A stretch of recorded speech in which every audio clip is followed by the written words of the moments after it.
who was the Grateful Dead's archivist. And by the time I had started in 1996, not only had Dick cataloged that collection and learned it inside out, but also had gotten to the point where they were doing commercial releases.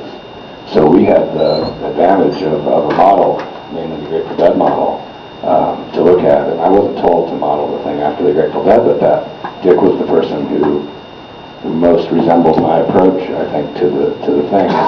And he was very kind and brought me into the Grateful Dead vault, which I don't know if we'll go more into my background, but let's just say I was a budding deadhead at that time and smitten with Phish.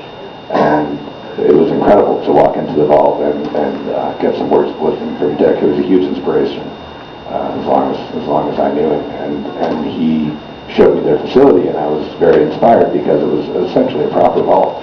And so at that point, I started to lobby the band's manager at that time, John Paluska, who had also been a collector and a taper during his time with the band, and for a proper facility.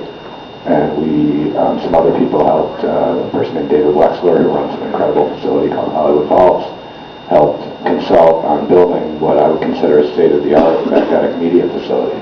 So there was no room in there for things like hot dogs and giant clams and these sorts of stage props, but it's 1,000 square feet. Poured cement floor. I lobbied hard for movable shelves. That was Nick. It's actually built in a pretty unique fashion. I won't go too into it unless you want me to, but it's UV protected, as secure as it can possibly be, climate controlled, humidity, dehumidity, it's energen gas fire suppression, and it's really basically a state-of-the-art vault. So I was learning fast, and I tried to implement everything I could to make it as state-of-the-art as I could. So that's where all the tapes lived, and we were able to finally pull everything back from the fortress, get away from having to request tapes one at a time, or 10 at a time, or a pallet at a time. And I drove down with Brad Sands, who was the band's tour manager for years, and we loaded up a big truck and brought all the tapes very cautiously back to Vermont and put them into the vault. And that's where they've been ever since about 1999. And hopefully they're safe there right now. And so I put in drawers, took away the old steel case cabinet that lived in the office, put in proper drawers and proper shelves and for all the audio and all the video. And we also tried to stuff in there a lot of the paper archives and the other memorabilia, flat files and that sort of thing. So really everything is kept around 55 to 56 degrees, 30-35% humidity, just wet enough to not be static, and otherwise as dry as possible, and hopefully the best conditions for all those things. Luckily, most of them need similar conditions. Now, there are also a lot of hard drives in there that may not be the best conditions for those. I'm sure we'll get to that. And your tapes and stuff is all in Los Angeles? Yeah, everything went down to LA, and the Dead's archive through the 70s had been stored, to 1977 had been stored at a facility called Alembic. And Alembic still is a Bay Area instrument producing company, and they're the ones who helped build the Grateful Dead. In 1974 had this huge sound system that was behind them. It wasn't the PA what you see here. It was a sound system that ran behind them, and that was built by Alembic. And they had a facility. That's where the tapes were stored and most of the Dead's equipment. In 77, the Dead rented a facility, Club Front in San Rafael Front Street, which they never bought. If you look at the album, the Dead album called Shakedown Street, that's essentially Front Street with, on the right side, if you look down that street, that would be 20 Front Street, which is the old facility, which was the Dead studio headquarters, not the offices. It was more like the guys hang out, and the vault was there.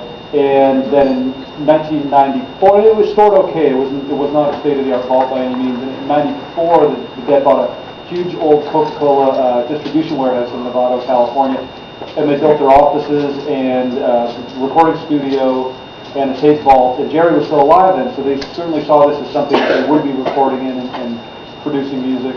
And really about a week before Jerry died, he went up to the studio and checked it out in the vault and said, hey, this place is pretty cool, I can't wait to use it, and then it was gone a week later. So he really, they never got to use it as a live recording studio, but it really became the headquarters for a production company, a record company called Grateful Dead Productions. And that's where the real vault got built in 94, 95. Everything moved up from Front Street, gave up that lease, and moved everything up there. So from 95 to 2003, it was stored in this terrific warehouse. Look, the vault, which was huge. It was, I don't know, as big as this room almost. It was a big place. It was about half the size of this room, but it was big. And then the band sold that building, and then they sold it to Marin Mountain Bikes. If anybody's a mountain biker, Marin Mountain Bikes bought it as their main distribution warehouse, and they leased us back half the building, but they didn't lease us back the part that had the vault. So we had to build a new vault in the recording studio part of it, realizing that the band wasn't going to. Actually, that's a funny thing. So in recording studios, as you'll know, a lot of the students here, you'll have a window between the recording room and the board. And where we built the new vault, because we're not going to be recording anymore, is where this window was. So I used to be in the new vault all the time, and Jeffrey, Dead's recording engineer, my co-producer, would be mixing Dead albums, and I would slip signs in that window and say more bass and things like that, which is always what I'm always telling them. But yeah, so we built the second facility. It was a lot smaller. And that's when we had to get rid of a lot of the individual band members' material. So we called the Garcia estate and told them they had to. We helped them place it. David Wexler helped find some good things at Hollywood Vaults in LA. Everything got taken care of. But we went from, I think, 3,500 square feet or 4,000 square feet of shade over down to about 1,000 square feet. So our vault is similar in size to what you have. So we did that, and then in 2006, the Grateful Dead closed down the production company and moved everything, signed a long-term licensing agreement with Warner Music Group, Rhino Records.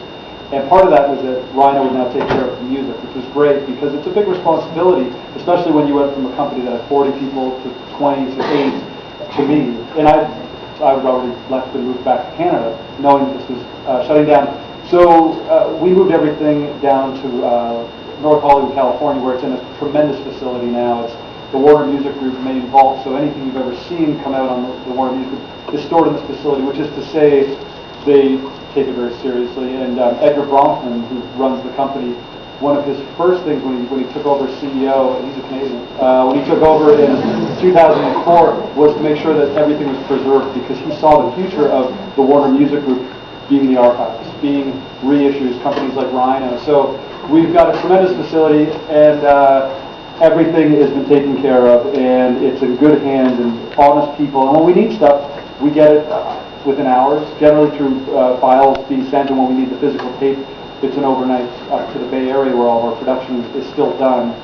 So that's kind of how that is happening. And then, as I said earlier, all of the paper archives and everything else has gone to University of California, Santa Cruz, where they're building a museum and a proper storage facility for it. And they've got a full-time archivist, a tenure-track position, so they're taking it very seriously.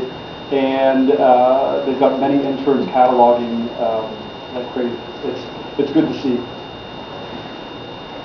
So I would assume that in both your cases, everything is cataloged and known at this point.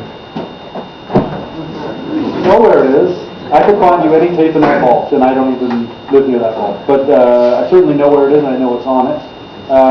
There is a database that Dick had cataloged everything so well, physically organized it, I should say, mostly by format, and once by format chronologically, that I'd been working there for less than a month or two before I knew where every single tape was. And when we went into production, despite those bag of 20,000 tapes, Dick had done such a good job.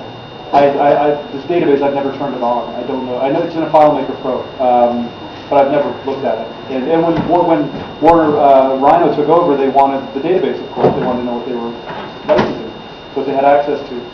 And I said, here's my phone number, and this is really all you need to know. Is just call me when you need something. And that's what it's come down to. They can dig through this database, and so it is incredibly well documented, up to the song list level. So if we're looking for a 1972 version of this song, it's all in the database, or you can just call them.